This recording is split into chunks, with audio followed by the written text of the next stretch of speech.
There's a rather charming song in State Fair. It comes in two versions because it was made twice.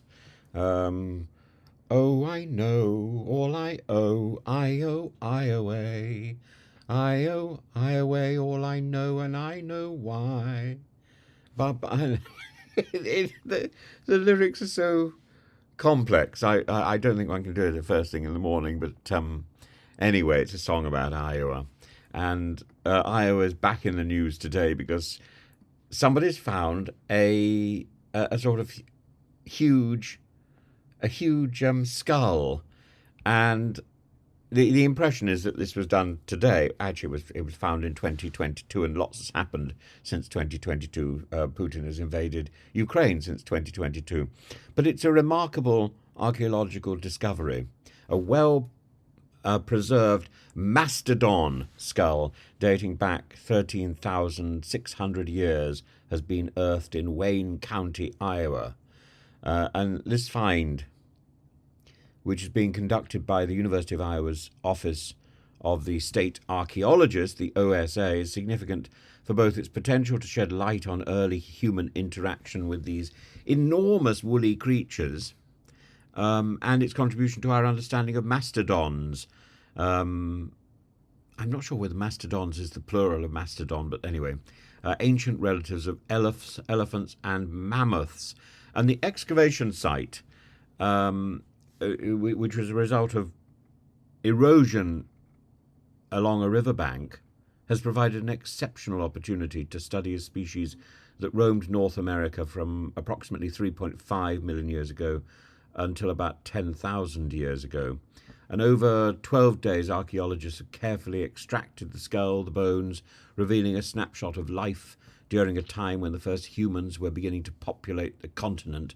And the site yielded human-made stone tools, although these were found to be from a slightly later period than the mastodon itself. The significance of this find lies not only in the preservation of the mastodon remains, but also in the potential evidence of human interaction with the mastodon, with these creatures, and researchers hope to identify cut marks or tools that were used by the early human beings to cut, hunt, butcher the mastodon, which would provide insights into the lives of the Paleo Americans, early Trump butchering a woolly elephant. The mastodon, known as Mammoth americanum, these were massive animals that once roamed the forests and the plains of North America.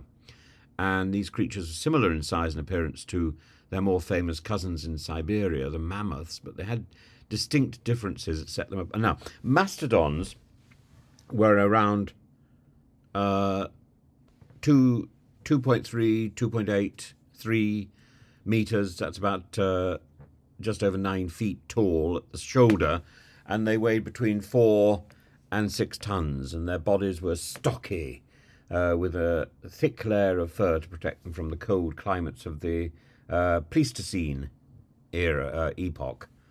And unlike mammoths, which had long, curved tusks, mastodons possess shorter, straighter tusks, which are often used for stripping bark from trees, a primary part of their diet. They were primarily browsers, feeding on trees,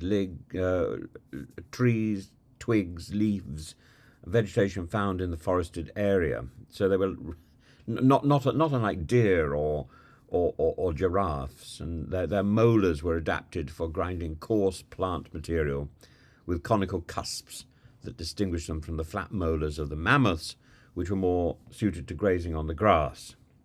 The Wisconsin glaciers around 75,000 years ago significantly impacted mastodon populations, as it caused habitat loss and forced these creatures to migrate south to so below the continental ice sheets.